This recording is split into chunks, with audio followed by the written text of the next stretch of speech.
The chapter 3 begins with a flashback.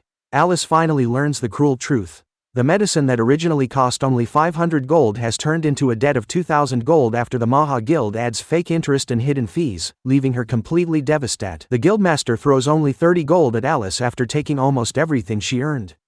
Furious, she calls him a rotten crook. Instead of feeling ashamed, he laughs and shamelessly tells her that she can sell her own body to repay the remaining debt. His men burst into laughter, enjoying Alice's humiliation. Without warning, the guildmaster punches her, sending her to the ground. Alice later returns home with tears in her eyes, feeling she has failed her sister. Seeing Alice blame herself, Jin Guan calmly tells her that none of this is entirely her fault. If she hadn't gone out to help him, this never would have happened. He then promises that this time, he will go with her and personally settle everything himself. Alice's younger sister is surprised by Jin Guan's confidence and asks if she can really trust him.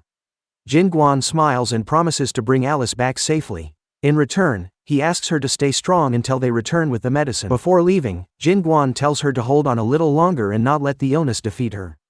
After reassuring her, he turns to Alice and says it's time to leave.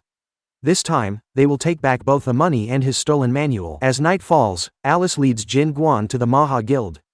During the day, it looks like an ordinary guild, but after dark, it secretly transforms into an underground gambling arena where criminals gather and huge bets are placed. Before entering, Alice hands Jin Guan a cloth and tells him to cover his face so no one will recognize him. Once inside, they find the arena packed with gamblers cheering, shouting, and risking everything on brutal underground fights. The main attraction is a brutal slap fighting match. Two fighters stand across from each other and take turns landing powerful slaps until one of them can no longer continue. The last person standing is declared the winner. An old man explains the rules of the game to Jin Guan.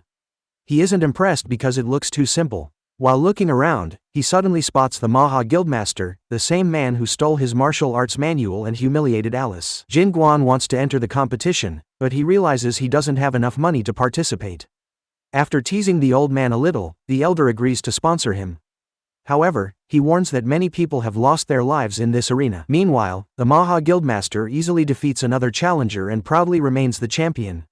The moment he notices Jin Guan, he recognizes him as the slave he once sold and begins mocking him in front of the entire crowd. Instead of getting angry, Jin Guan remains completely calm. He has finally discovered a way to control his overwhelming strength. Remembering his father's teachings, he realizes that true power comes from perfect control, not brute force. Jin Guan steps forward and introduces a new technique called the Dispersed Great Chi Fist. Everyone laughs because it looks like nothing more than a simple slap. They have no idea that this ordinary-looking attack hides incredible destructive power. The match finally begins. The moment Jin Guan's hand lands on the guildmaster's face, the entire arena falls silent. With just a single strike, the champion is knocked unconscious instantly. Everyone watches in complete disbelief at what just happened. For a moment, the entire arena is silent. Then chaos erupts as the guildmaster's men refuse to accept the result. Instead of paying the prize money, they draw their weapons and order everyone to kill Jin Guan before he can leave the arena. Jin Guan doesn't panic at all. Since they broke the rules first, he decides to stop holding back.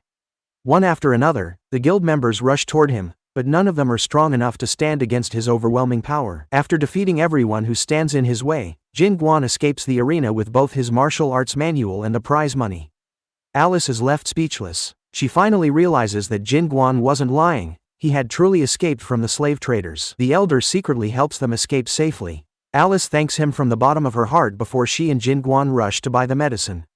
At last, they arrive at a huge medical clinic, believing their long struggle is finally over. Just as Jin Guan is about to enter the clinic, he suddenly stops. A strange smell fills the air, and his expression immediately changes. The scent feels familiar, triggering an old memory from his childhood that he can never forget. The memory takes Jin Guan back to his childhood. His father forced him to sit in a foul-smelling poison bath as part of his training. Although the smell was unbearable, his father believed it was the only way to build resistance against poison. Back in the present, the same unforgettable smell fills the clinic. Before Jin Guan can react, a mysterious hooded man steps out of the shadows with a smile. He politely asks if they have come to buy medicine, but Jin Guan immediately recognizes it. Face turns serious as he realizes the truth. This isn't ordinary medicine, it is poison arts. With this, the chapter 3 comes to an end. If you like this video, please leave like, share and subscribe to the channel.